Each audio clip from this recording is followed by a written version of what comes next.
Boa noite, galera. Boa noite. Leonardo Bastos. Deixa eu tirar aqui a tela inicial aqui.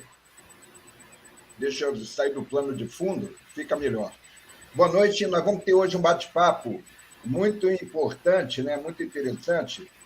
E, para começar, né, a questão da Palestina, eu lembrei de uma frase do Jimi Hendrix, que ele falou o seguinte: quando o poder do amor ele superar o amor pelo poder, o mundo estará em paz. Né? E sabe o que os extremistas disseram do Jimi Hendrix? Ele está emaconhado, está cheio de maconha. É assim que os extremistas pensam. Né? Então, galera, eu vou deixar aqui para apresentar. Vamos começar com a doutora Beatriz. Né? Eu vou chamar de doutora, tá, doutora? Por favor. Doutora Não precisa. Pode chamar Beatriz. Beatriz. Se apresente, por favor. Beatriz por Beatriz. Eu me apresento. Ok. Bem, boa noite, uma alegria e um prazer estar aqui, mesmo que o tema que nos convoca não seja aquele que nos dá alegria, mas a alegria é do encontro com companheiros de luta, e isso já é importante. Eu sou Beatriz Bício, nasci no Uruguai, uma cidadã desse país maravilhoso também que é o Brasil. Sou atualmente vice-diretora do Instituto de Filosofia e Ciências Sociais da Universidade Federal do Rio de Janeiro, onde sou professora do Departamento de Ciência Política, na área de Política Internacional, e também do programa de pós-graduação em História Comparada. Já fui jornalista e muitos me conhecem pela minha atuação, enfim, como editora e finalmente diretora da revista Cadernos do Terceiro Mundo, que eu brinco um pouco que é a minha pré-história, né? Antes de entrar na vida acadêmica. E sou uma pessoa, uma cidadã deste mundo que, entre outros, digamos assim, entre outras formas de militância, né, de compromisso com a justiça, tenho há muitos anos, desde a minha etapa de jornalista, quando cobri intensamente a questão palestina, tenho um compromisso com a causa palestina e com a libertação do povo palestino. Obrigado, doutora Beatriz. É Beatriz, tá? Tá bom, Beatriz. Olha, me desculpa se eu pronunciei seu nome errado, porque eu não sei. O Shabib que me colocou, né? Você é Ashram? Como é que é o nome? Como é que pronuncia? Bom, no Brasil me chamam de Ajan, abrasileirado, já ficou Ajan, mas em árabe é Shen, Sedik, Edi. Então, mas pode me chamar de Ajan Sadikiad, tá bom? E, bom, meu nome é Ajan Sadikiad, sou filha de palestinos, de pai e mãe palestinos, da cidade na diáspora, né?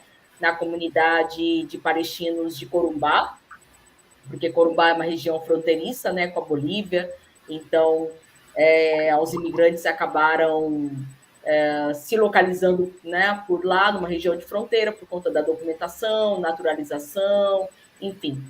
E eu sou doutora pela USP de Ribeirão Preto, em Psicologia Social, e sou diretora também da FEPAL, da Secretaria de Mulheres da FEPAL, da Federação Árabe-Palestina do Brasil. Faço as palavras da professora Beatriz as minhas também. É um prazer e uma honra ter a oportunidade de falar sobre a questão palestina ao lado de companheiros de luta também, o Shabib, que é um grande companheiro lá em Corumbá, e eu estou aqui em Campo Grande no momento. E a professora Beatriz, eu não esperava que teríamos uma fala com ela, ao lado dela, que é uma referência também, cito ela na minha tese de doutorado, com o livro dela, O Mundo Falava Árabe, né, que traz essa ruptura também da importância do mundo árabe, tanto para o Ocidente, enfim, para esse desconhecimento, né, da importância do mundo árabe para a Europa, para o Ocidente, para a modernidade. Então, é um prazer e vamos falar desse tema que não nos é tão caro, que é a Palestina, que precisa ser cada vez mais narrada, falada, em vista de tanta distorção sobre a Palestina, de tanto silenciamento sobre a Palestina. É isso, então essa é mais uma voz, mais uma oportunidade de voz para nós palestinos e para todos aqueles que apoiam a questão palestina, a causa palestina. É isso, e obrigada aí, Leonardo, por mais essa oportunidade. Jean. Olha, vou passar para o Shabib um ditado árabe, né? Os cães ladram e a caravana passa. Ô, Shabib, aliás, Shabib, para começar, eu até falei com a Giane, ela está vindo aí, a Giane é nossa assistente social da TV.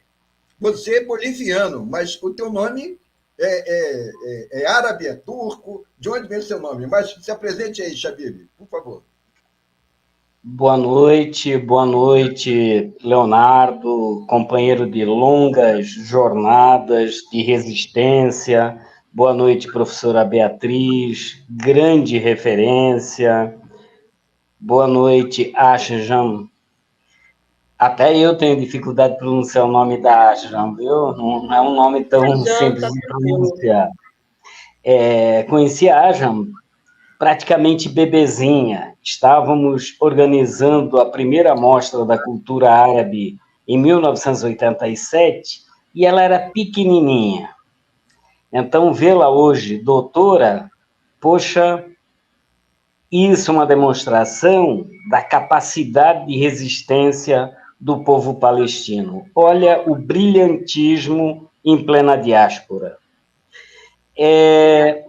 Eu tenho a honra e agradeço a oportunidade de, pela primeira vez, estar com essas duas grandes mulheres, essas duas doutoras, e aí, por favor, permita-me fazer uma correção. Não fui eu quem se auto-intitulou doutor em comunicação, não houve tempo de corrigir, quando vi já tinha acontecido. Eu sou estou tentando um mestrado pela terceira vez. Passei pelo mestrado em educação, passei pelo mestrado em estudos fronteiriços, atualmente estou no mestrado em comunicação. E meu problema de saúde, na hora de bater o gol, acontece alguma coisa. Torço para que as palavras proféticas de quem me colocou doutor, mesmo que aos 90 anos, se eu chegar lá, possa, de fato, eu quero ser a doutora em cidadania, espero algum dia chegar lá. Mas, explicando a minha origem, meu falecido pai era libanês, e do norte do Líbano, da região de Batroun, um enclave muçulmano no meio de uma região de predomínio maronita. Em 1939, interrompeu seus estudos lá na Universidade Al-Azhar, no Cairo, porque ele era órfão. Aos 5 anos ficou órfão por causa da gripe espanhola, que não era espanhola a gripe, né? É fácil rotular, né, como a Covid é chinesa, enfim, esse negacionismo que vem da época da Inquisição.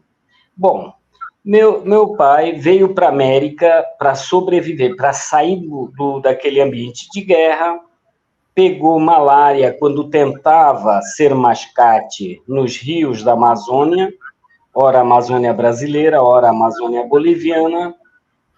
Um dentista chamado Yusuf Al-Hani o salvou, porque nessa época havia pouco médico, dentista de formação alemã, ele tinha estudado na Alemanha, quer dizer, era mais médico do que dentista, o salvou da malária e ganhou de presente a filha, porque o danadinho seduziu a filha mais velha, e assim, por isso, eu sou Shabib Hani. Na verdade, são meus sobrenomes.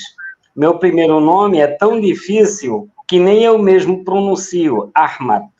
É a mesma história da Ashram. A gente tem que parar, respirar fundo para pronunciar o próprio nome. Nasci na Bolívia com muita honra.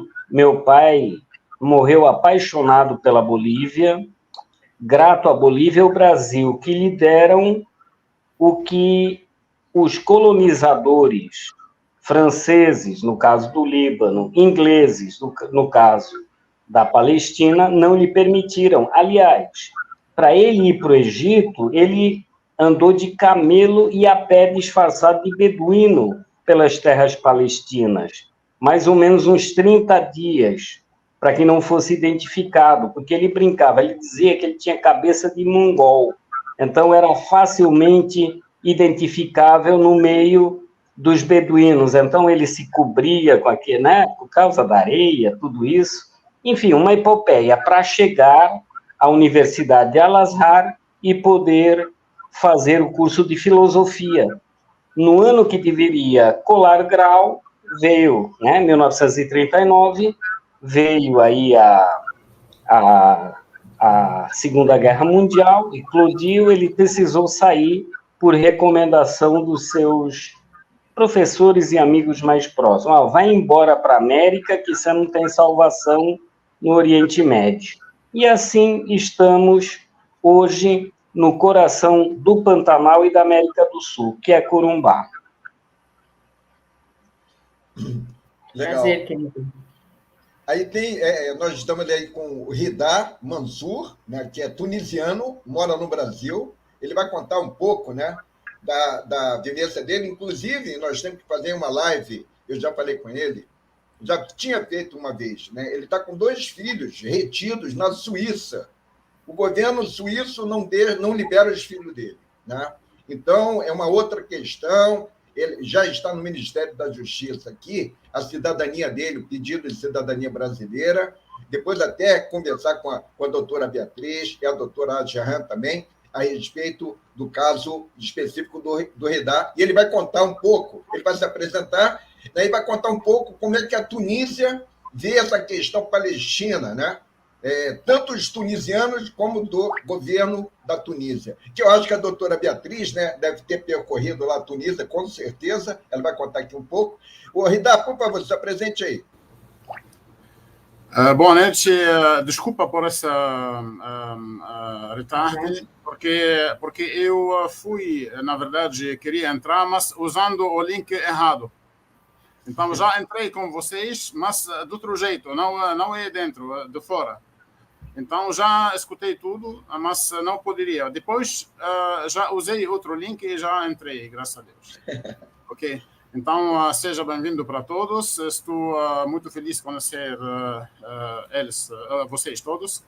E, infelizmente, nós vivemos num mundo muito complicado, um mundo que finge que ele ama a vida, ama direitos humanos, defende a liberdade, defende o ser humano, mas na prática é contrário.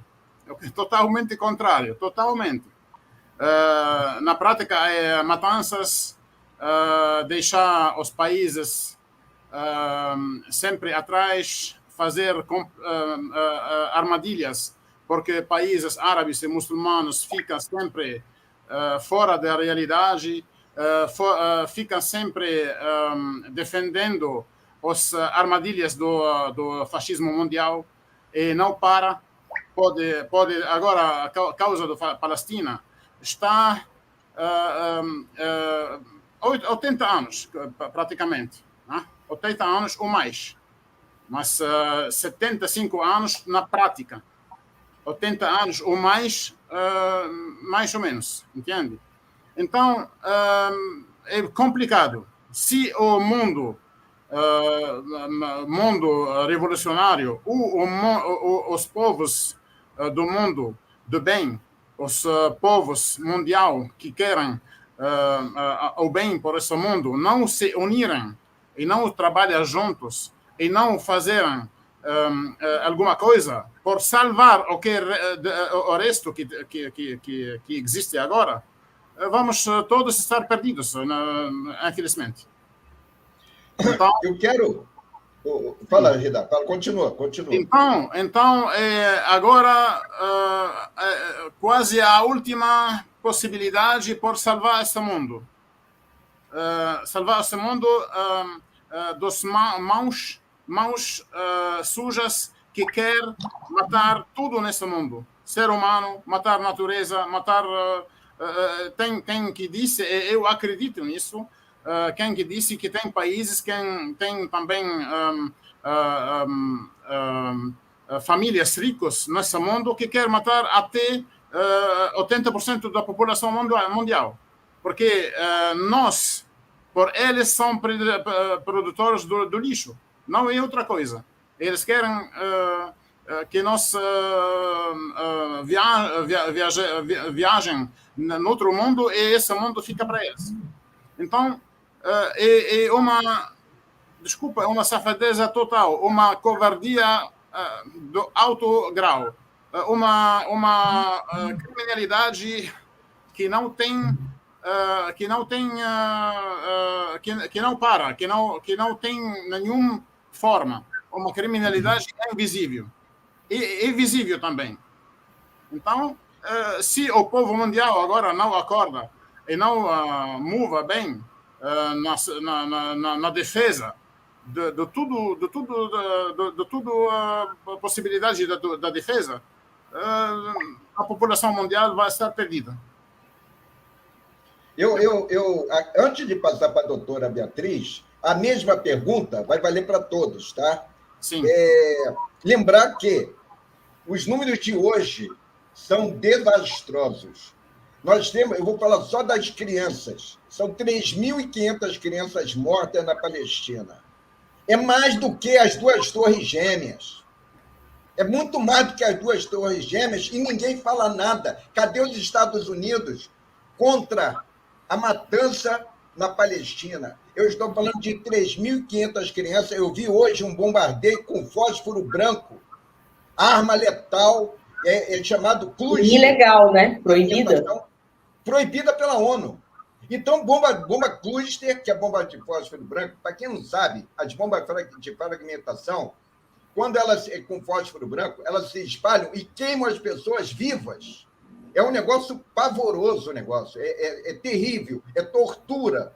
Então, é um negócio assim, quando eu digo fantástico, não é fantástico para o bem. É um negócio impressionante. E aí eu começo com a doutora Beatriz, que conhece muito bem a região, e a Agerhan também, que inclusive tem parentes lá, e o Shabib, e também para o Ridá. Começar com a doutora Beatriz. Existe espaço para a paz, doutora Beatriz? E o que fazer? Qual o caminho? Tá o áudio, professora. Nós temos que acreditar que existe espaço para a paz, porque desacreditar de tudo também não nos conduz a nenhum resultado, né? Mas a construção desse espaço para a paz está tendo um preço terrível, né? E eu mencionei, né, quando me apresentei, que uma boa parte da minha vida eu exerci o jornalismo, né? Foi um jornalismo do qual me orgulho muito comprometido com a causa daqueles que sempre estão marginalizados e silenciados, né? Cadernos do Terceiro Mundo, antes da internet, antes de que a gente usasse essa palavra que hoje, pelo menos muitos de nós trabalhamos, das teorias decoloniais, né? Dessa desconstrução do que foi o colonialismo e do legado perverso que nos deixa até hoje, né?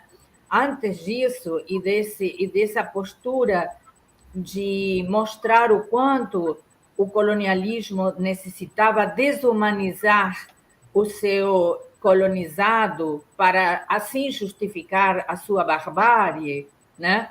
Colocando na vítima a responsabilidade dessa violência que ela sofria, porque supostamente essa vítima, na sua grande ignorância, não olha, exatamente, isso é uma das capas, né? Quando nós completamos 10 anos. Por sinal, o ano próximo, 2024, farão 50 anos da fundação da revista, no meio de um momento em que a América Latina estava naquele ciclo perverso das ditaduras, né?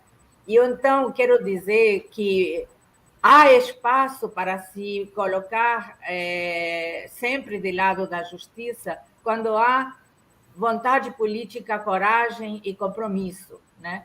Coisas que não existem hoje do lado das grandes potências nem da imprensa mainstream, que, lamentavelmente, se já naquele momento estava sendo denunciada, por exemplo, pelo movimento dos países não alineados, né? Quando levanta aquela bandeira histórica de que, para superar o subdesenvolvimento, não somente seria necessária uma nova ordem econômica internacional, mas seria necessária também uma nova ordem informativa internacional, porque sem informação correta, a opinião, a que chamamos de opinião pública internacional, ela não tem como se posicionar, porque lhe faltam ferramentas, né?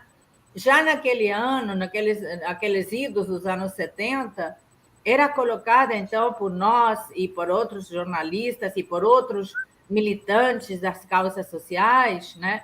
A necessidade de trazer informação correta para que nossas populações pudessem até se construir como cidadãos deste mundo.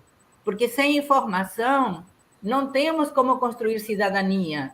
A informação tem que ir do lado da educação, não qualquer educação, de uma educação nos moldes de Paulo Freire, do grande Paulo Freire, né? A educação que liberta o ser humano, né? Que desenvolve seu senso crítico a partir da consciência de em que realidade está inserido, né?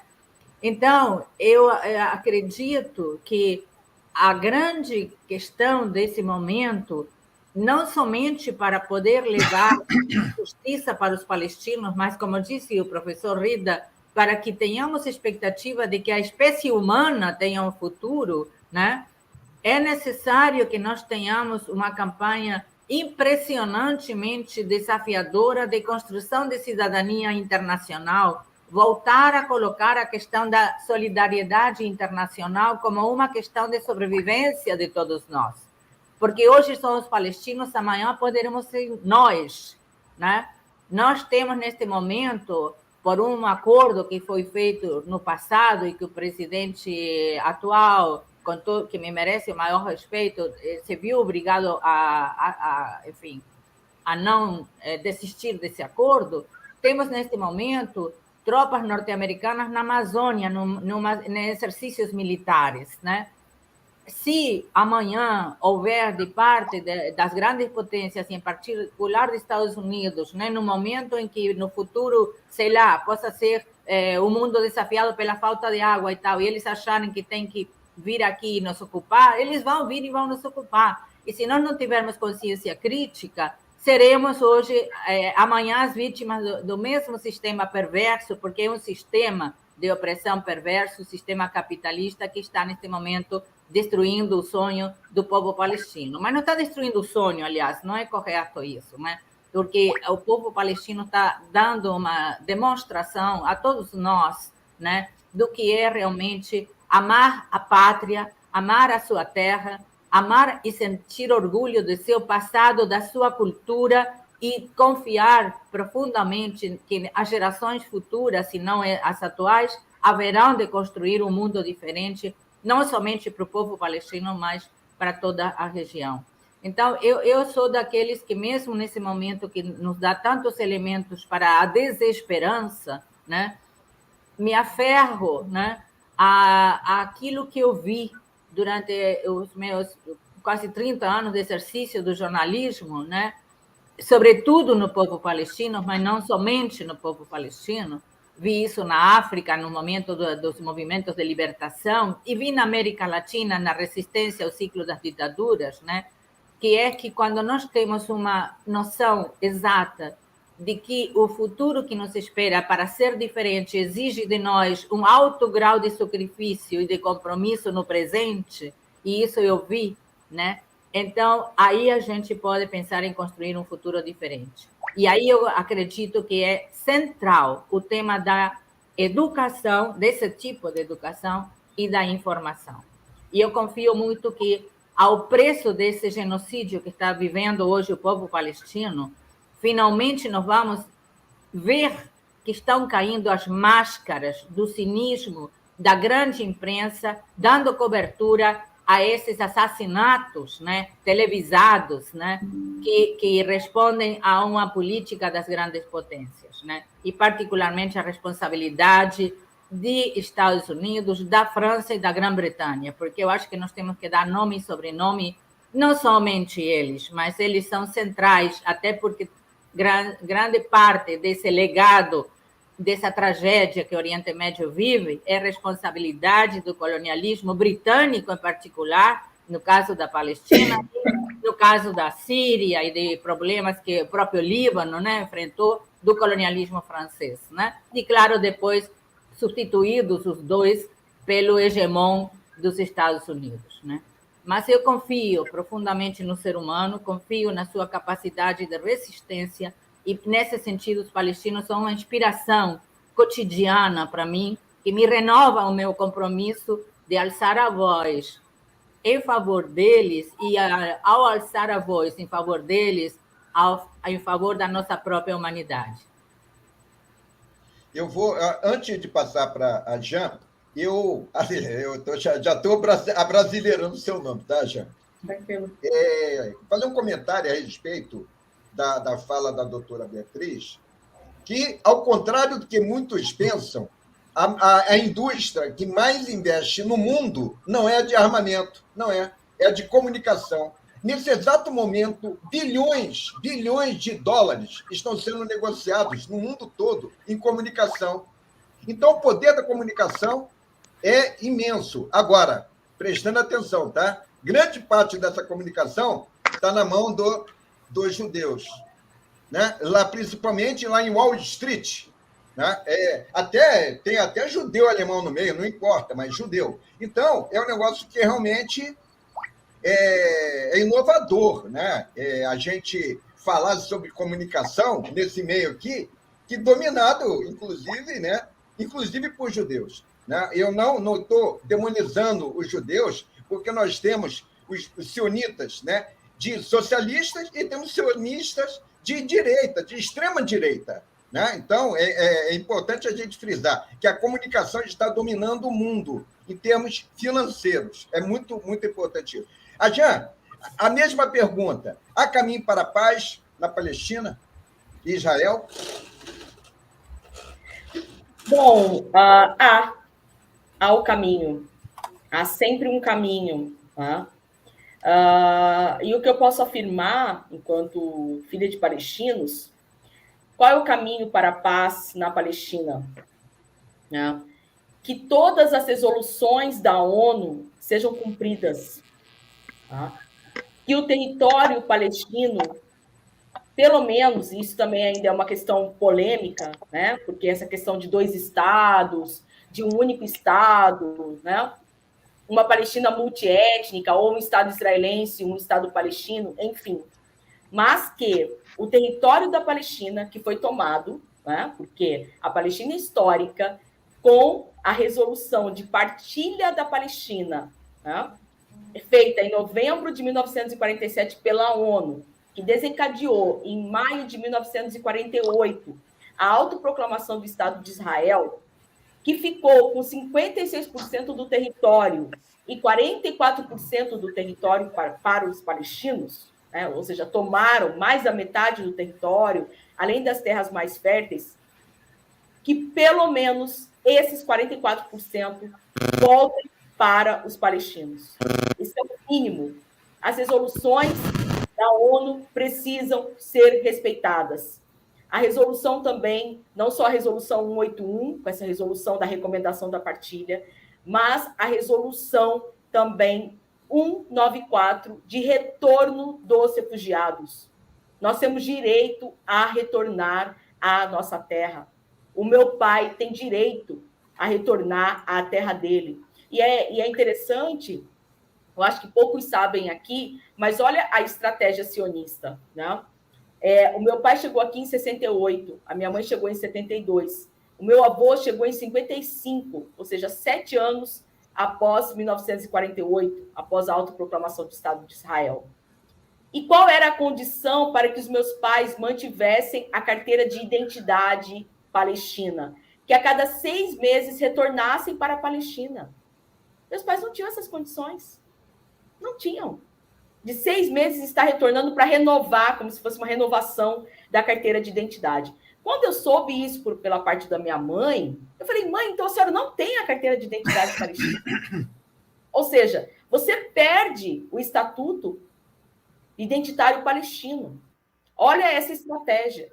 Então, a resolução, meus pais não vieram como refugiados, mas nós somos mais de 6 milhões de refugiados palestinos, 6 milhões e 200 mil. Isso é um holocausto também. Tá? Esse é o holocausto palestino. Então, essas resoluções, elas precisam ser respeitadas. Inclusive, um ocupante, ele tem o direito de manter as necessidades básicas e a sobrevivência do ocupado, que Israel também rompe. Israel não cumpre com nenhuma resolução e comete todos esses crimes. Então, para que haja paz na Palestina, o território palestino precisa ser garantido ao povo palestino. Isso é o mínimo que a gente precisa reivindicar. Tá? O direito dos refugiados retornarem ao território palestino. Tá? Então, a partir do momento que essas resoluções começarem efetivamente a serem implementadas, a paz na Palestina poderá voltar a reinar. Do contrário, a resistência continuará. Os palestinos estão cansados de tanta opressão, de 76 anos de colonialismo, de apartheid, de limpeza étnica, de genocídio, de extermínio. Nós somos agora quase 7.500 palestinos mortos em 3 semanas. E ainda a gente tem que trabalhar com uma narrativa de que nós somos os algozes, nós somos os terroristas, nós somos os violentos. A gente faz um trabalho, como vocês colocaram aqui, da narrativa, uma guerra da narrativa que a gente tenta travar aqui no âmbito do Brasil, para desconstruir, porque além de toda a violência física, a violência sobre nossas oliveiras, a violência sobre nossas casas, a violência sobre nossos corpos, sobre nossas escolas, sobre nossos hospitais, nós ainda temos a violência simbólica, que é nos chamar de terroristas, que é nos chamar de algozes, que é nos chamar de bárbaros, de cruéis, que Eduardo Said já falava do orientalismo. Tá? E isso que a professora Beatriz colocou, é a desumanização do palestino. Se morrem 7.000 palestinos, o mundo não se abala ainda, é como um povo que pode morrer. Como a gente também não se abala quando o africano morre, quando o latino-americano morre. A comoção do mundo ainda é uma comoção seletiva. A gente se comove mais com a morte. Não estamos aqui disputando o monopólio da dor, né? Mas parece que algumas mortes doem mais do que de outros. Né? A gente naturaliza determinadas mortes, a gente não é tão tocado. Então, essa reumanização dos palestinos, o direito deles à terra, o direito deles a viverem, o direito das crianças palestinas viverem, de terem uma casa, de brincarem, de terem suas escolas. Isso é direito, a gente precisa pressionar, a nível de Brasil, pressionar o governo para romper as relações com Israel, que é um Estado genocida, assassino, não agora, nesse outubro. É assassino do povo palestino há 75 anos. A gente precisa parar, porque, como a professora Beatriz disse, senão isso vai chegar até nós também. Já chega com a periferia brasileira, já chega com os negros, já chegam com os indígenas do Brasil, já está aqui e a gente precisa lutar para que os direitos dos palestinos sejam implementados. para que Israel pare seus crimes e seja punido por todos os crimes que comete. Essa é a nossa grande reivindicação que a gente precisa fazer aqui no Brasil. É isso que eu peço. E assim, podemos pensar na paz. A paz pode vir quando os direitos palestinos forem garantidos e implementados. Chega de morte dos palestinos, chega de silenciamento da morte do palestino no Brasil e no mundo. A gente precisa da paz para os palestinos e, consequentemente, paz para Israel. Antes de passar para a Jeane, para ela se apresentar, né? É nossa assistente social, que também trabalha com povos originários, né? Indígenas, ciganos, quilombolas, né? Ela é nossa produtora aqui da TV Repensar, já fizemos mais de 100 lives aqui com indígenas, temos que fazer várias, né? Tem várias arquivadas aí, né? Vamos dizer represadas, mas vamos continuar. Jeane, por favor, se apresenta aí, Jeane, por favor. Boa noite, desculpa o atraso, eu tive um problema com a chuva aqui, que tá, e aí fiquei sem internet, agora eu vou conseguir estabilizar. Boa noite a todos vocês.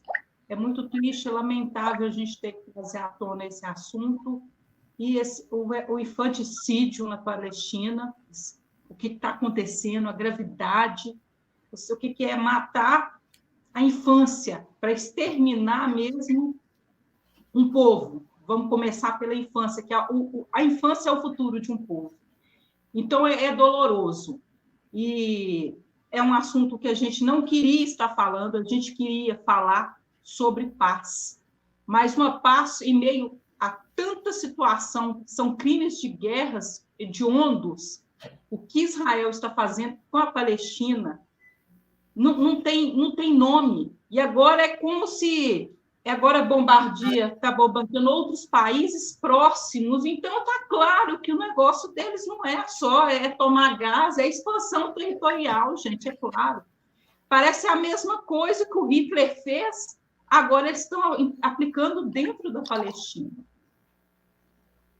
Não é? A mesma situação. Inclusive, eu tenho amigos que moram naquela região. Desde que estourou esse conflito, eu não consigo conversar com eles, a gente não sabe se está vivo, o que aconteceu. Aí a gente vê aquelas imagens, eles bombardeando, jogando agora bomba de fósforo branco em cima do povo. Gente, está na hora da gente acordar que quem que vai... Uns crimes desses de guerra, como que a humanidade chegou nesse pé? É uma situação assim que a gente fica... É caótico, é lamentável. Agora, o que eu tenho a falar, o que o imperialismo já fez no Oriente Médio com as primaveras árabes, a Beatriz Bisso pode falar sobre isso, a doutora também. E aí esse imperialismo, essa covardia, desde Napoleão Bonaparte, quando invade o Egito e finge que aderiu ao Islã para roubar as riquezas do Egito, aí depois veio a Grã-Bretanha e toma a parte da Ásia, né, que eles falam Oriente Médio, mas é Ásia. E aí, agora a violência não para, aí Israel vem do Holocausto, e como se o Brasil... Gente, não está longe, não. Se acontecer uma guerra nuclear, o que eu penso é que se tiver alguma parte, igual os Estados Unidos tiver um problema, eles vêm aqui e constroem um país dentro do Brasil. É isso que eles fizeram com o povo morando aqui. Então, assim, são coisas... Agora, eu não sei onde que nós vamos parar, as proporções dessa situação. E aí vocês poderiam falar sobre a questão das primaveras árabes, para o povo, para o pessoal de casa já saber o que está acontecendo, o que eles fizeram com o Irã, das guerras que esteve na... Vocês poderiam falar? Sim, vai falar, com certeza. Agora, continuando, Jane, a mesma pergunta que eu fiz para as doutoras, né? Para o Shabib. Shabib, qual a tua visão para o caminho da paz na região? Eu estou na dúvida. Dá para ouvir a minha voz? Porque eu tive a intenção de tirar o som. Dá para ouvir? Tá. Perfeito, ótimo. Perfeito. Ótimo. Boa noite, Jeane. Boa noite, Patrício Mansur, Ridar, né, se não me engano. Bom, eu entendo que isso, inclusive, é consigna do Comitê de Solidariedade, Comitê 29 de Novembro de Solidariedade ao Povo Palestino, fundado pouquinho antes da intifada, da primeira intifada, em 1987, aqui em Corumbá. A consigna, eu não gosto de usar a palavra slogan, colonialista, né? Prefiro a palavra consigna. A nossa consigna é: a paz mundial começa na Palestina. Desde que eu me entendo por gente, eu estou com mais de 60 anos, os conflitos são verdadeira motivação, incentivo para a indústria bélica. O que esses caras ganham por ano supera o que os bancos lucram por ano. Então, o povo palestino, o povo árabe de maneira geral, e aí eu vou tomar liberdade de entrar um pouquinho nessa questão da Primavera Árabe de uma forma bem sintética, tá? Na verdade, desde que Lawrence, aquele da Arábia, todos conhecem nos filmes, passou por lá um agente do Reino Britânico, na verdade, o que fez foi garimpar, foi mapear onde havia o que interessava a fase imperialista do capitalismo. Tá? A gente não pode dissociar que colonialismo é a antessala do imperialismo. E, assim, enquanto os senhores da guerra querem a paz dos cemitérios, a paz dos túmulos, nós lutamos por uma paz justa. E essa assim como existe a luta de classes, existe, obviamente, a luta de emancipação dos povos. E eu acho que esse é o sentido da história. As professoras Beatriz e Asham tocaram na questão da educação e da comunicação. Eu me permitiria acrescentar aí, para completar o tripé, a história. É fundamental que conheçamos a história.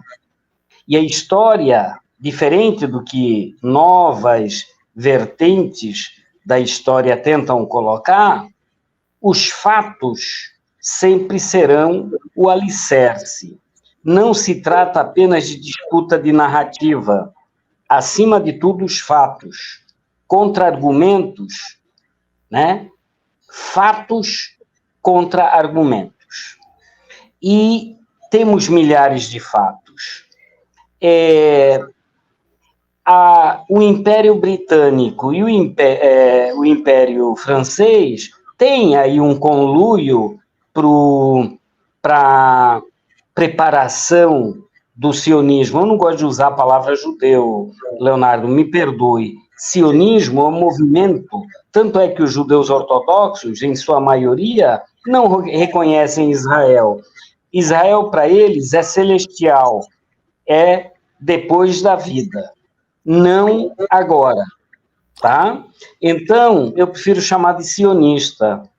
Além da Declaração Balfour, que é lá dos idos de 1917, nós tivemos o acordo de Sykes-Picot. Sykes era o chanceler do Reino Britânico e Picot era o chanceler francês. Esses caras, antes mesmo da derrocada que empreenderam o Império Turco-Otomano, já estavam negociando, já estavam loteando o território que durante 400 e poucos anos os turcos, que são europeus... Olha, a questão palestina não é uma questão nacionalista, é uma questão humanista. Humanista. Meu falecido pai era um humanista. E ele dizia, a Palestina para os sionistas, não. a Palestina para a humanidade, entendendo que os povos originários palestinos são inalienáveis.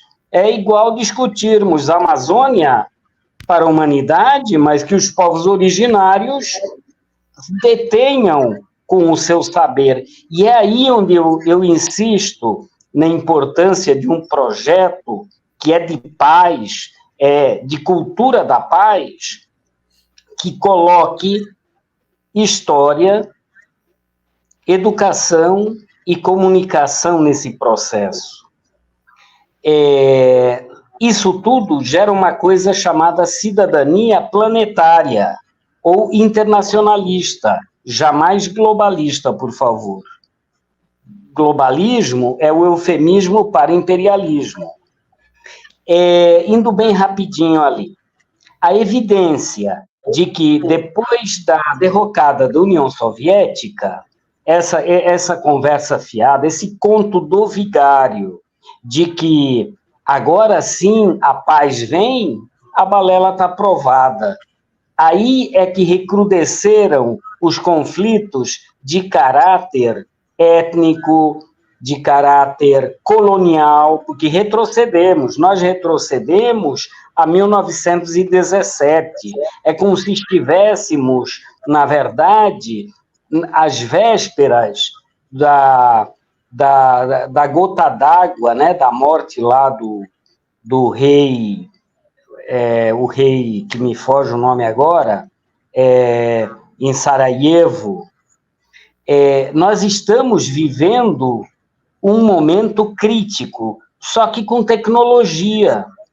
Então, nós, cidadãos que lutamos pela emancipação dos povos, que a luta é uma luta de emancipação popular, não é só a emancipação do proletariado, é a emancipação popular. E aí, essa questão das primaveras, primeiro que nunca foram primaveras, e segundo que nunca foram árabes, são anti-árabes, são colonialistas. A mesma experiência que fizeram no Brasil com esse negacionismo, robôs mandando mensagem pela internet, aí criando as bolhas da mentira, né? Essa mesma prática, aliás, o laboratório, eu estava tentando dizer no começo, o povo árabe, o povo palestino particularmente, na verdade, cobaia, tudo é experimentado primeiro lá.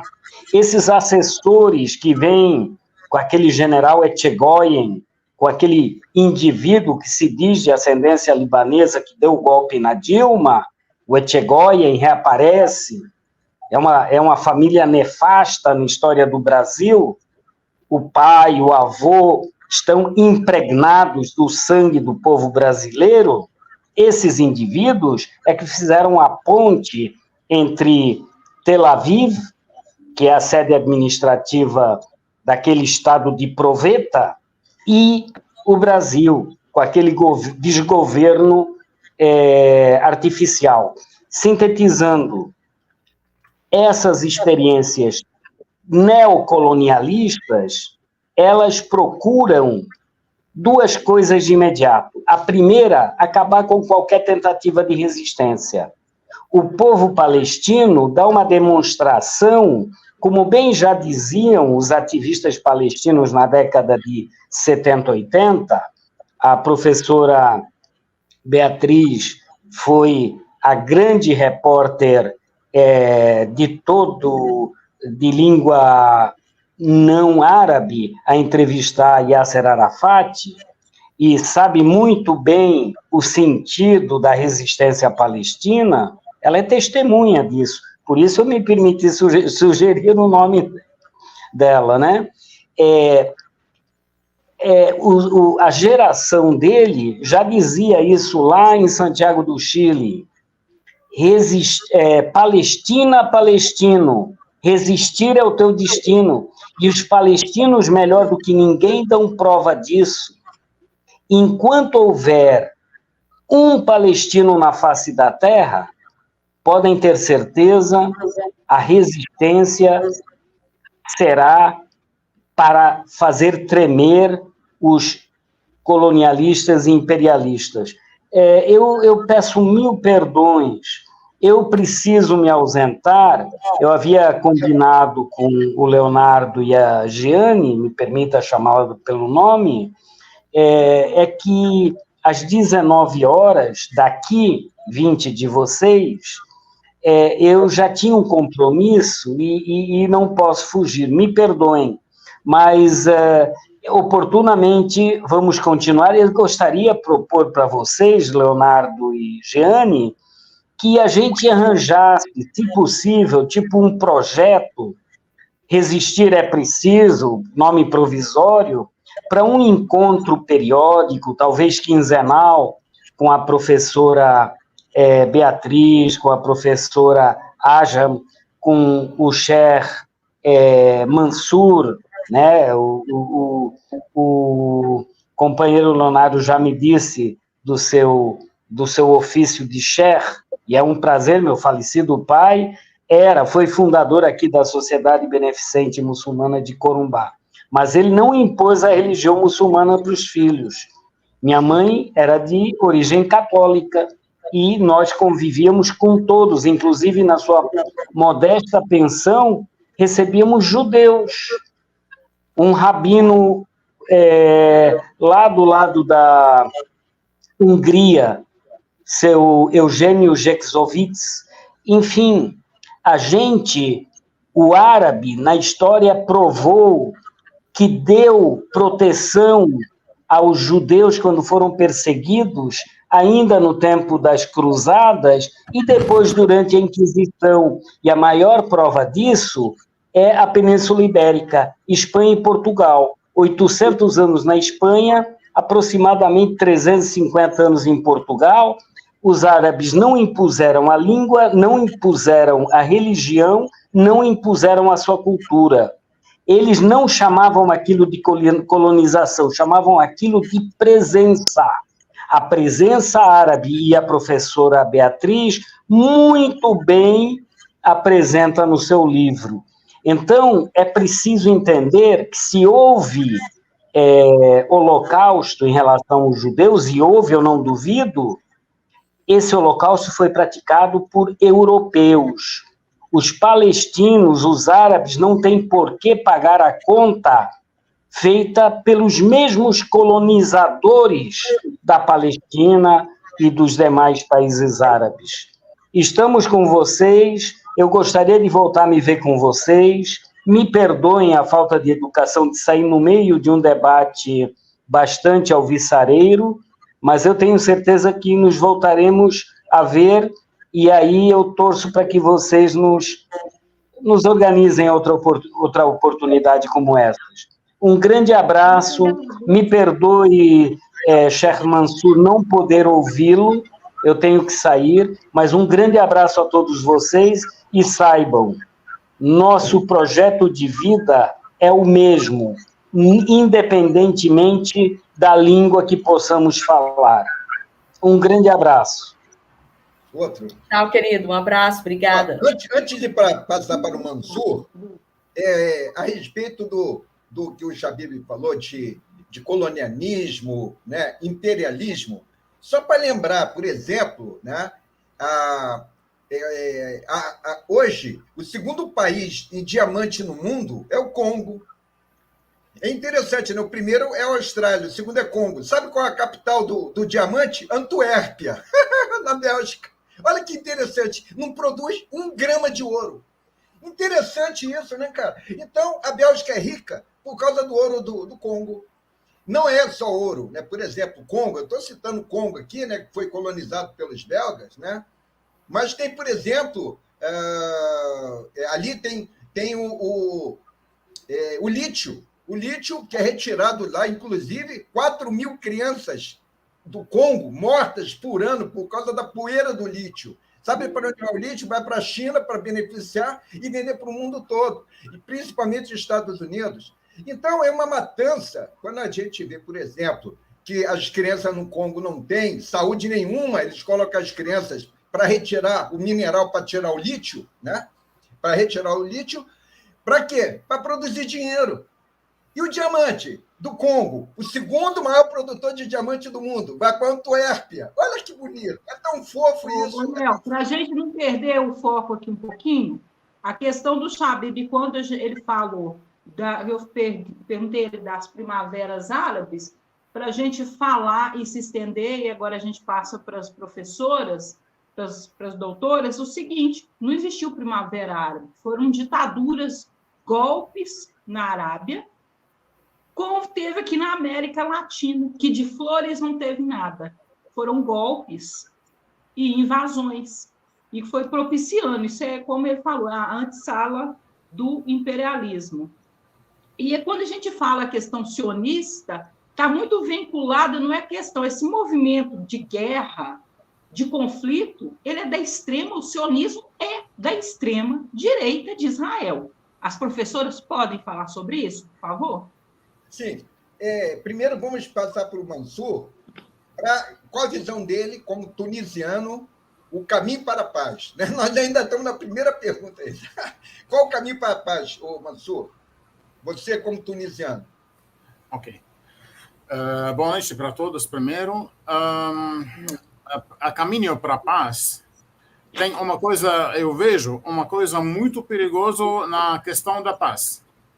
Quando bombas queimam crianças, queimam mulheres grávidas e queima e destruía hospitais, e destruía prédios, e mesmo campos do vegetação destruíam também, com bomba, pessoas não comem. Melancia também e tudo, essa bombardeia também na Líbano, bombardeia. É ridículo. Então, e falamos do mesmo jeito na paz, eu penso que é uma parte da guerra. Então, eles praticam guerra, praticam tudo que é destruição, e fala do outro jeito, do outro lado, sobre paz. Eu vejo uma coisa muito perigosa, eu penso que uma página da guerra é paz, fala sobre paz, mas pratica a guerra, pratica a matança, pratica deixar a violência inteiro sem água, sem beber, sem comer, sem medicamentos, sem anestesia, sem nada. Mesmo por pescar peixes, eles atacam. Entende? Então, qual paz falamos? Esse é de um jeito, de um lado. Do outro lado, esse menino israelense que quer estar amigo de um menino palestino. Então, esse menino palestino está morrendo cada dia. Então, qual amizade que ele vai fazer com o menino morto? Já morto. Não dá falar na paz desse jeito. Esse jeito da paz é ridículo. Esse jeito da paz é uma armadilha. Quem quer paz, faz paz 80 anos atrás, e mais. Entende? Mas 80 anos da matança, depois falamos sobre paz. Que paz? Que paz? É uma mentira. Uma mentira por matar mais. É uma mentira por deixar o cérebro árabe, que é bom coração, é bonzinho, com bom fé, com bom amor por o povo mundial, deixa eles sempre sonhando de uma esperança vazia. Essa é uma parte eu vejo que é uma parte da guerra. Jogo. É uma parte do jogo, é uma grande armadilha. Então, praticamente, porrada queima o povo inteiro e lança flores vazias, paz, por só deixar a esperança deles só voar e imaginar coisas que não vão existir. A paz já falamos 30 anos atrás. O que temos hoje? Temos a mais grande invasão que na história da Palestina. eu escuto a Deir Yassin. Deir Yassin é um pequeno bairro na Palestina. Eu disse, ok, eu já lembrei, eu já escutei muito sobre Deir Yassin. Já abri Deir Yassin, são dezenas de pessoas que são que morreram lá, dezenas. Sempre falamos é uma grande matança, grande coisas, mas são dezenas, não comparável com o que passa hoje. Então, que paz falamos? Essa é eu sei, tem uma técnica muito avançada, técnica satânica, e técnica filosófica. Essa é a atenção dessa coisa, ok? Então somos frente de pessoas muito avançadas na técnica do pensamento e são juntos. Sociólogos, doutores, filosóficos, muita coisa, técnicos, muito avançados na cabeça e são juntos, centenas são juntos. Então, eles fabricam e criam armadilhas que nós, pobres, nós que são normais, vamos detectar isso 20 anos na frente. E todo mundo agora fala, foi 20 anos atrás, a realidade foi assim. 20 anos atrás, 5 anos atrás. Eles sabem as armadilhas depois 5 anos, 10 anos, 20 anos e 50 anos. Foi assim. Mas ele não sei o que, a armadilha que ele vive agora. Ele vai saber depois de 50 anos. A desafia, como sabemos a armadilha na hora. Esse é o desafio. Não podemos fazer isso sem uma aliança grande, popular mundial.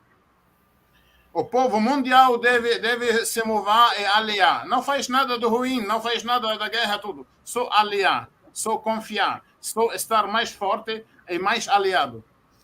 De verdade, não é brincadeira. Só. Perfeito, Mansur. E aí, para corroborar, antes de passar para a Jeane, ela vai repetir a pergunta para as professoras. Um negócio que me assustou muito, eu fiquei realmente estarrecido. A idade média de um palestino é 17 anos. Caramba! Com essa morte de crianças agora, sabe o que vai acontecer? Vai aumentar a idade média, porque está matando as crianças. A idade média vai subir. De 17 não, vamos subir a idade média, vamos matar as crianças. Aí sobe a idade média. Não, cara, eu estou fazendo um deboche, né? Um deboche trágico, né? Então, vou repetir aqui. Quer dizer que eles estão querendo aumentar a idade média do palestino de 17 para 20, para 25 anos, matando as crianças? É isso? Só pode ser. Não, desculpa aqui o deboche, né? Assim, meio terrível, né? Me desculpe aqui, perdão pelo deboche, mas realmente é incrível isso. Jane, repete a sua pergunta para as doutoras. Eu vou pontuar um pouco a fala do nosso irmão Mansur, quando ele fala de paz. Falar em paz com o contexto da Palestina agora soa até hipocrisia da nossa parte se a gente não se atentar que é necessário a criação do Estado. Só uma parte rapidinho. Você bater na pessoa e falar assim, desculpe por eu ter te batido. Com certeza. E é a paz que os Estados Unidos vem propondo, que o imperialismo vem propondo da Palestina ao longo do tempo, que vem na Arábia falando, invadindo os países, igual fizeram com o Iraque, Afeganistão. Vou trazer democracia para vocês, é muito bom, é paz e destrói o país. Eu vou passar para as professoras, eu faço uma pergunta, mas elas têm autonomia de desembolar aí, porque são pessoas experimentadas e elas vão nos dar aula. Então, eu falo, a questão passo para as duas, aí elas vão debatendo aí e nos explicando. Sionismo é um movimento de extrema-direita. Passo para as professoras. Beatriz, pode começar, por favor?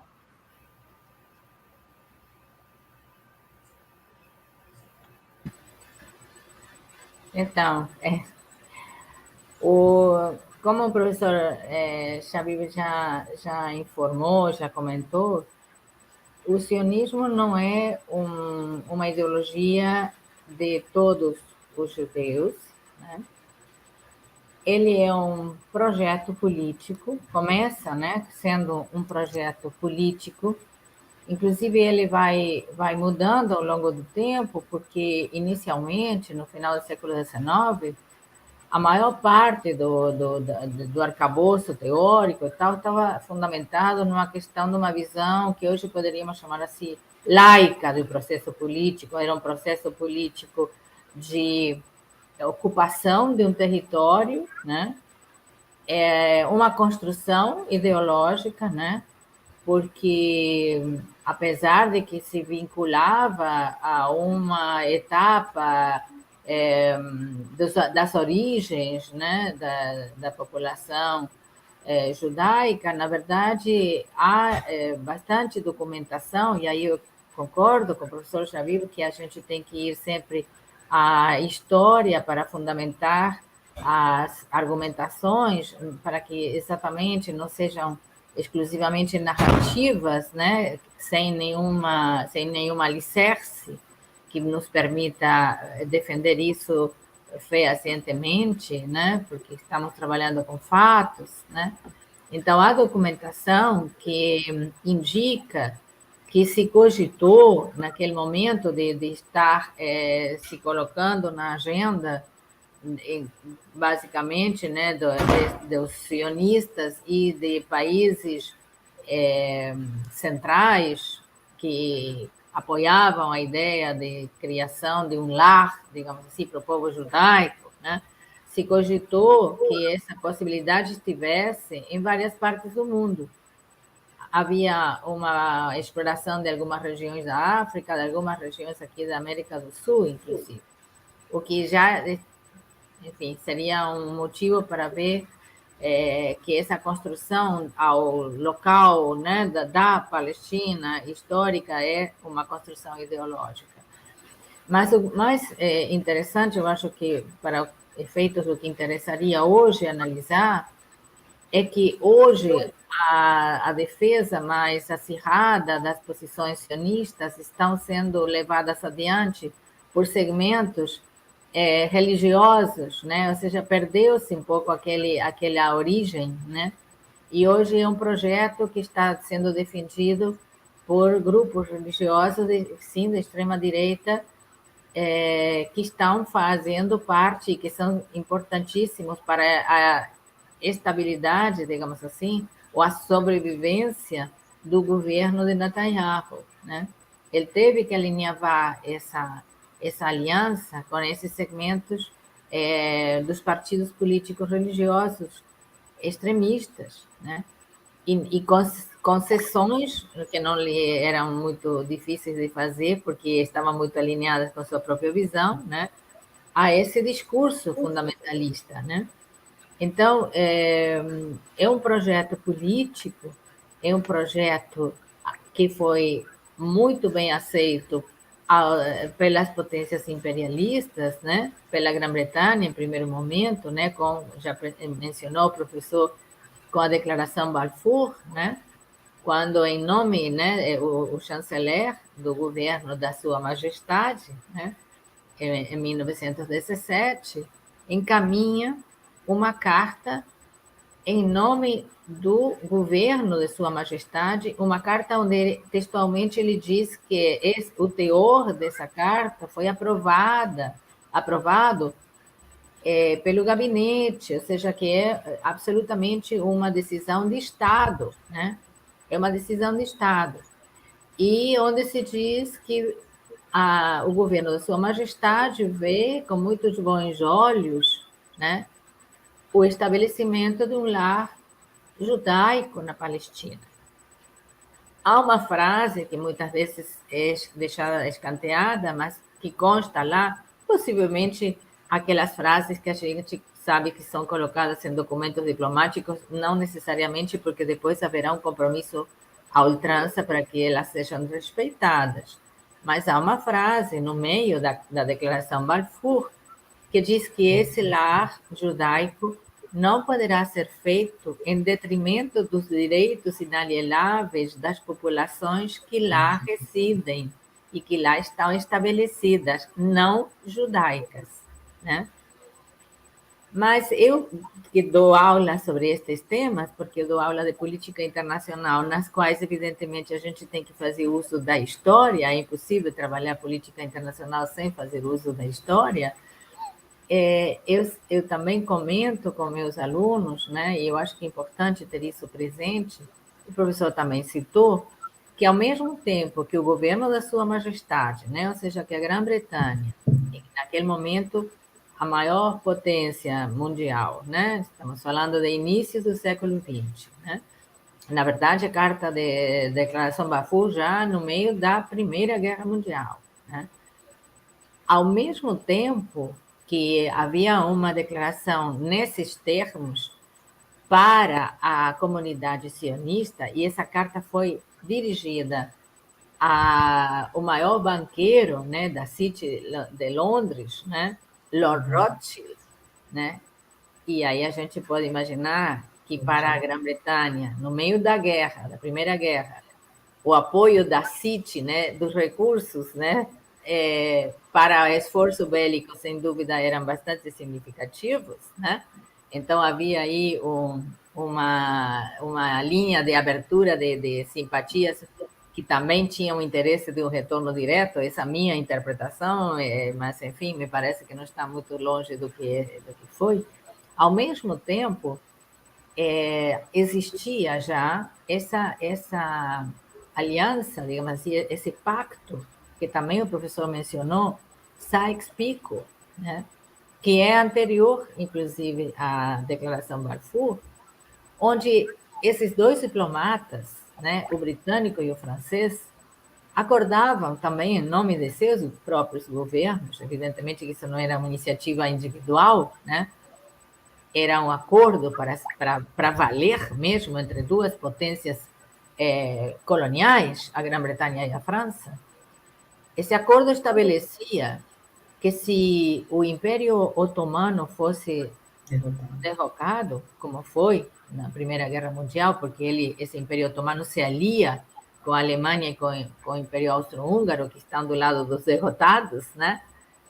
Que as províncias árabes do Império Otomano seriam divididas entre a França e a Grã-Bretanha. Segundo acordo, então temos a Declaração Balfour, temos o Sykes-Picot, né? E temos um terceiro compromisso dos britânicos, que é importante que seja lembrado, que era o compromisso com os árabes, né? Era um compromisso que está documentado através de uma farta correspondência estabelecida entre o xerife Hussein, que era o xerife de Meca, o guardião dos lugares sagrados, né, do Islã, que, em nome da população árabe, em 1900 e também, se não me equivoco, entre 17 e 18, estabelece uma troca de correspondência com o general MacMahon, que era o principal general, a principal autoridade britânica no Egito, lembrando que o Egito já estava conquistado pelos britânicos. Desde a doutora o entrevistou, né?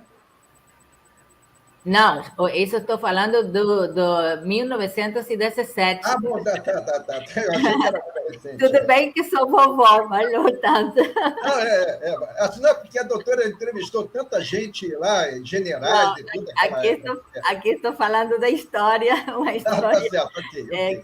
Que eu realmente não tenho como dizer que fui testemunha pessoal, né? Tá. Essas das minhas não aulas. Não tem a gente falar de geopolítica sem falar de história.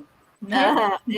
Mas só para concluir, então, o xerife de Meca, né, e MacMahon estabelecendo, através de uma troca de correspondência, portanto, documentado, né, isso está documentado, isso são fatos históricos, esses são documentos preservados, né, e o que esse xerife e MacMahon definem?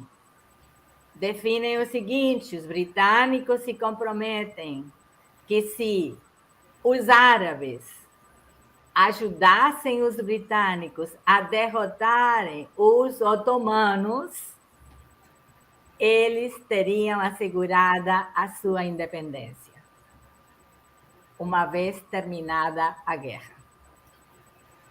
E está lá nessa correspondência, está delimitado qual seria o quadrilátero, que assim se chama, que se tornaria independente. E é da Síria até a Península Arábica, né?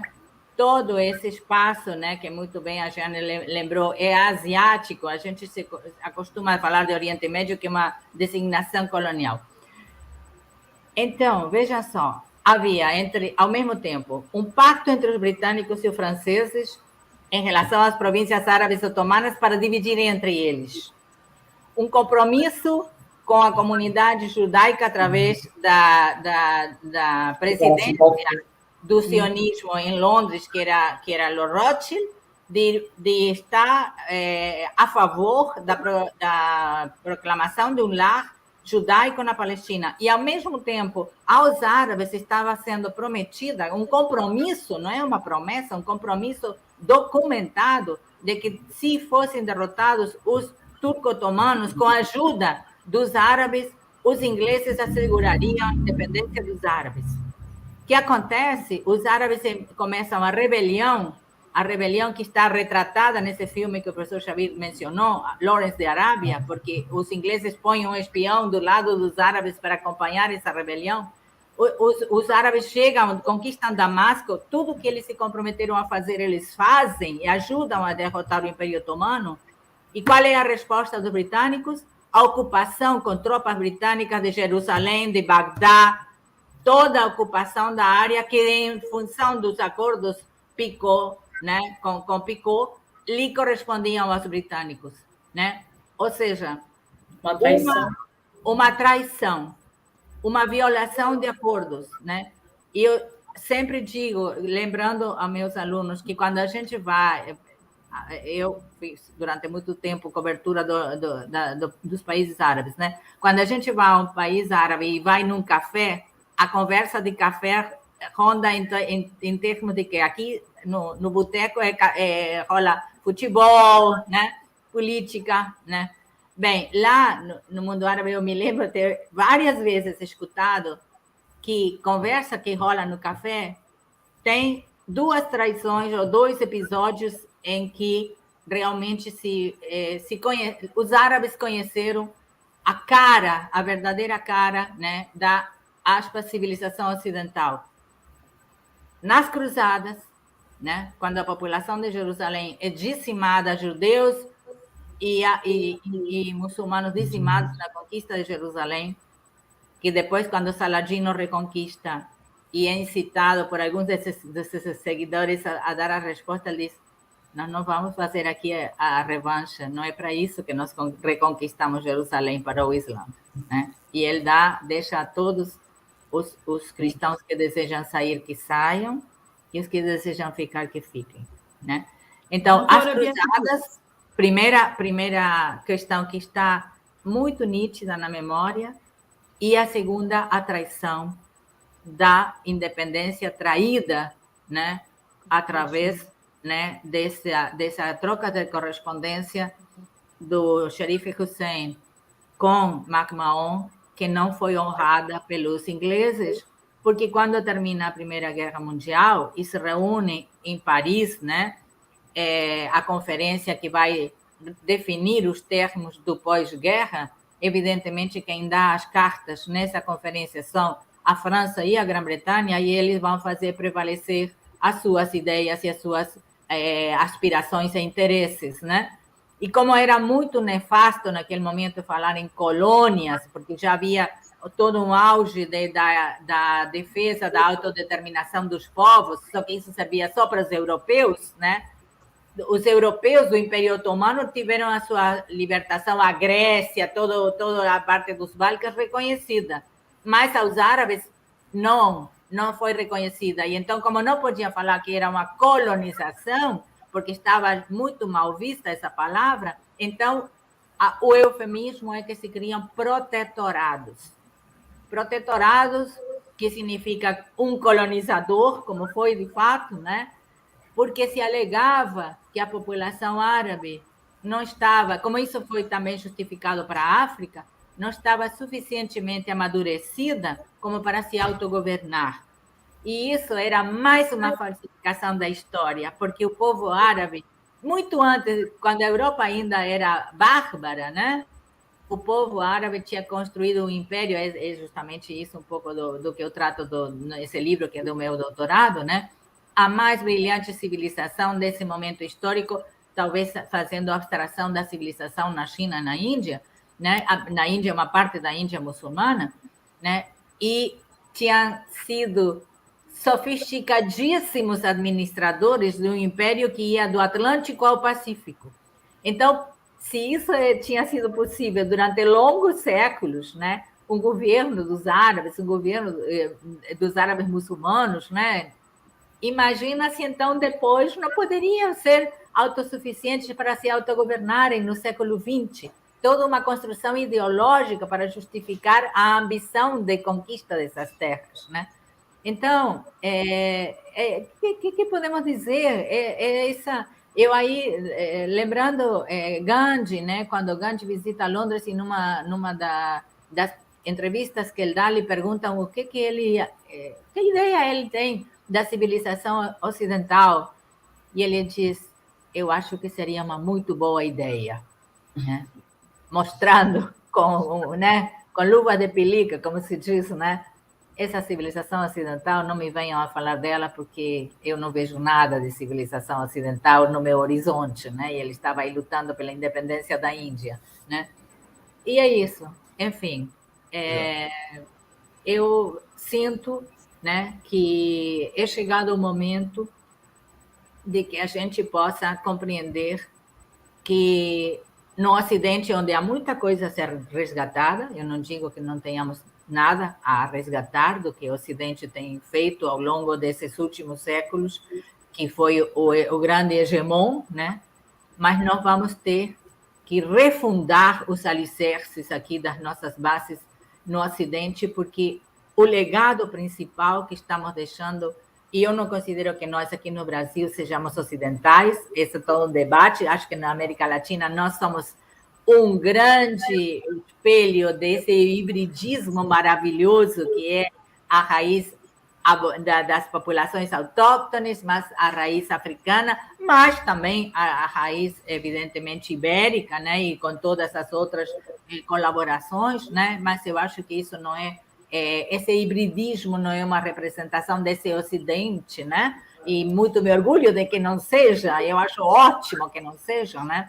Mas eu acho que há de se pensar muito, muito seriamente qual é o legado que será visto pelos historiadores do futuro, desse momento histórico em que o Ocidente é quem está dando as cartas, né, para o mundo, se não é um legado de sangue, de genocídio, de desrespeito dos direitos humanos, de desrespeito do diferente, né, de uma soberba, né, de se achar que são os eleitos para fazer qualquer barbárie com qualquer outro que não esteja exatamente a sua imagem e semelhança. Um narcisismo, né, levado à extrema, né, potência que dá no que dá, né, nesse caos em que nós estamos, nessa decadência em que nós estamos.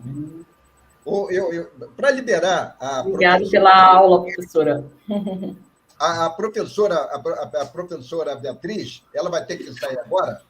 Estão perguntando aí, o Miguel perguntando, viu o livro da senhora sobre Cuba? A senhora entrevistou Fidel, né? Tem algum livro sobre esse tema? É uma pergunta. E uma outra pergunta para fechar, né, para a senhora poder sair, que a senhora tem compromisso agora. Qual foi a entrevista que a senhora mais impactante para a senhora? Fidel Castro, Arafat, Mandela, Gaddafi, Saddam Hussein? Qual foi dessas entrevistas para nós impactante todas elas? Mas qual que a senhora mais marcou a senhora dessas personagens lá do Oriente Médio, claro, e Fidel Castro? Qual foi delas mais importante? Bem, eu vou começar pelos livros. Sim, tem 2 livros, mas estão absolutamente esgotados, talvez algum sebo, né, possa ainda ter. um que se chamou, ou se chama, Os Cubanos na África. Esse é um livro que também foi publicado parcialmente na revista Cadernos do Terceiro Mundo, de um périplo pela África, em um momento em que só se falava da presença cubana militar em Angola, né? Bom, é evidente que nós também estava lá quando chegam os cubanos a Angola, enfim, mas a ideia era, e foi a proposta que fizemos a Cuba, de mostrar a cooperação civil cubana na África, né? Que foi maravilhosa, foi uma epopeia humana fantástica, e esse livro, então, mostra a quantidade de médicos e alfabetizadores, até, como se chama, professores de boxe, biólogos, né? Enfim, de todas as profissões que vocês possam imaginar que a África necessitava, né?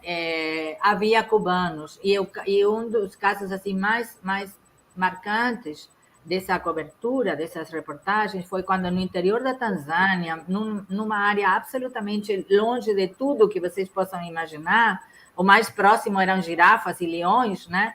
Havia um leprosário, e nesse leprosário havia um único médico, e esse único médico era cubano, né? O segundo livro foi a entrevista com Fidel, né? Que se chama Fidel e o Futuro do Socialismo, que também está esgotadíssimo, mas que grande parte da entrevista com Fidel também está publicada na revista Cadernos do Terceiro Mundo, né? Bom, esse quanto aos livros, né, sobre Cuba, sim. Com relação às entrevistas, bem, é difícil a gente realmente escolher, porque as entrevistas com personalidades como essas que eu tive o enorme privilégio que a vida me deu de entrevistar, a gente fica fascinado por diferentes questões, né? Fidel, por exemplo, de um brilhantismo, ele dominava, né? Era como se fosse um computador, né? Tinha na cabeça cifras. Uma biblioteca, né, professora? Fascinante, né? Mas eu quero dizer a vocês o seguinte, e não é porque estejamos aqui com o tema palestino nos convocando. Como figura humana, a figura que mais me chegou ao coração foi Arafat. Foi Arafat, que entrevistei 3 vezes, né? Em 3 circunstâncias, cada uma delas mais difícil e mais dramática. Mas era uma pessoa tão doce, né? Tão generosa, tão cativante. Ele abraçava, ele beijava, ele falava com as mãos e com o coração, né? E eu tenho o maior respeito pelo legado dele. Sei que há controvérsias em relação a alguns aspectos, como é evidente, né? Porque não é fácil estar na pele dele. Ele não dormia 2 dias no mesmo lugar durante anos, né? Porque sabia que sua vida estava permanentemente em risco. E, querida Aslan, eu acho que os palestinos têm em Arafat assim, uma figura na qual se inspirar eternamente. Não somente nele, né? Tem tantos outros, né? Mas entre eles, Arafat, né? Sem dúvida. Beleza, legal. Obrigada. Emocionante. Obrigada, professora. Que privilégio. A doutora vai ter que sair, né? Infelizmente, Sim. a gente ficaria aqui a noite toda conversando, 3 anos conversando sobre isso. Mas, doutora, a gente aguarda o retorno da senhora, por favor, porque o pessoal ficou fascinado, né? E tem tantas histórias, me emocionou agora, né? Assim como. Leonardo e queridos amigos. Para a gente aproveitar a saída, né? Ela praticamente já se despediu, mas ela vai retornar aqui. Muito obrigado, professora Beatriz. Vamos partir para as considerações finais. A Jan, por favor, depois o o Ridá Mansur, e fecha com a Jeane, por favor. Fala, Não, Jeane. se vão fechar, eu não quero fazer esse desrespeito de não ouvir os colegas. Se é para Vamos lá, Jeane, vamos lá, Jeane. Um minutinho eu posso ficar. E gostaria Sim, muito de ouvi-los. Né? Não tenho muito tempo. Uma coisa, tinha um filme que eu assisti há muitos anos atrás, na minha adolescência, mas é um filme épico, é claro que romantizado, chama Cruzada, que fala bem da questão de Saladino e a conquista de Jerusalém. Esses dias, quando estourou esse conflito, as plataformas tiraram ele, viu, gente? Eu procurei para poder indicar para os adolescentes, não consegui. Outra coisa que eu falo com o irmão Marçul, eu já li o Alcorão, li todos os suratas, porque pessoas da Arábia me passou traduzido. Eu fiquei chocada essa semana quando eu fiquei sabendo que os judeus expulsaram os nossos irmãos muçulmanos da mesquita de Al-Aqsa e estavam impedindo eles de realizar o culto. Isso é muito grave, gente.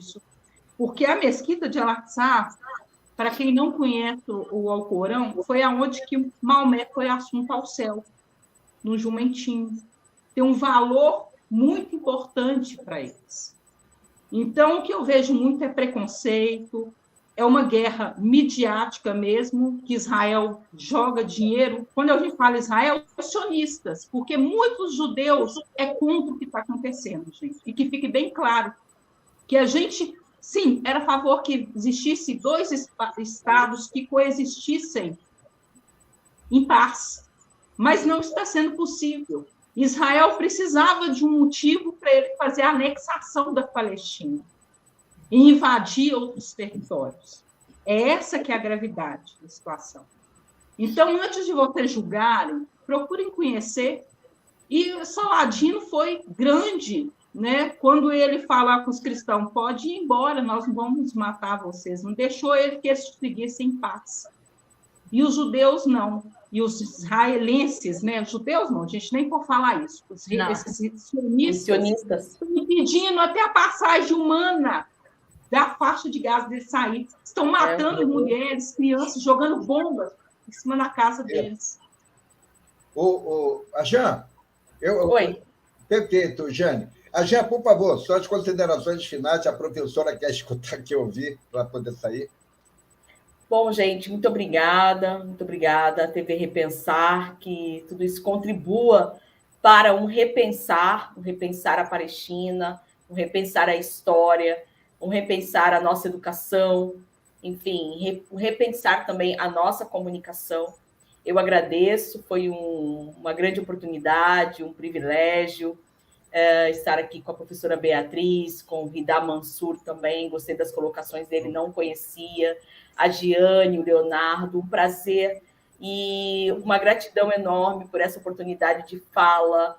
A professora trouxe aqui também, ampliou para a questão do mundo árabe, que também sofre por muitas mentiras, distorções da história, o próprio Saladino, que é uma referência de tolerância, um grande cavalheiro do mundo muçulmano, né?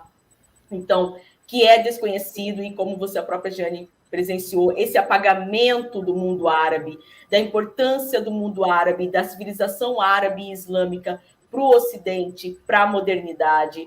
Então, a gente precisa reconstruir isso, a gente precisa resgatar tudo isso, a importância do Islã, né, de toda aquela casa da sabedoria, com todos os conhecimentos que foram levados até a Península Ibérica. O nosso português tem mais de 3.000 palavras de origem árabe. Então, isso é tão importante para a gente resgatar, né? A islamofobia na Europa é extremamente contraditória, porque o Islã esteve 800 anos, quase 800 anos na Europa Ibérica.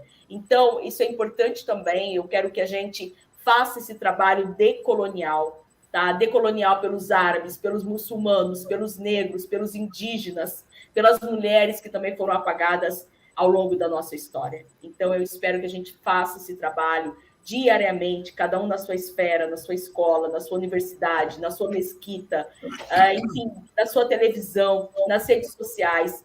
A gente está avançando nesse processo e a gente precisa seguir. É isso, Palestina livre, para que o mundo, a humanidade, seja cada vez mais livre. É isso. Um abraço, shukran, e seguimos. Obrigado, obrigado. O Mansur, suas considerações finais, Mansur. Muito obrigado. Já queria falar uma coisa. Devemos, antes ver o que acontece hoje, essas 3 semanas, devemos ler tudo a história desse conflito. Esse conflito já começou como? Fui na Jerusalém lá, fui muçulmanos, cristianos e judeus. E depois vem esses fugitivos da guerra. Normal, é normal, pode acontecer no todo canto no mundo. Mas depois, quando eles viram que palestinos cada religião, todos os palestinos são acolher bem acolher bem esse fugitivos e tudo, começa a entrar centenas de milhares com grandes navios na madrugada. Isso tudo é historicamente justo, entende? Então tem muitos vídeos que falam sobre isso, que mostram isso. Então, entra na madrugada, centenas de milhares cada semana, cada dia, cada 10 dias, e Jerusalém fica mais enchada dos sionistas. Ok?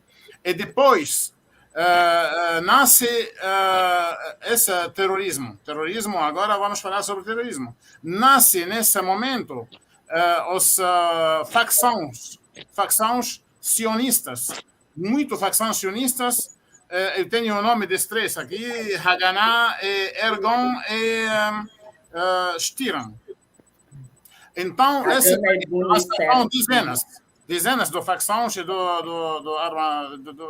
pessoas armadas e tudo, e começa a terrorizar as pessoas que já acolheram eles.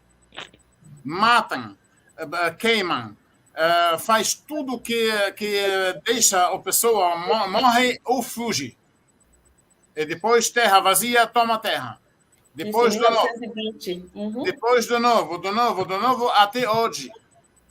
A Israel já construída em cima dos cadáveres de crianças e mulheres grávidas e homens e famílias.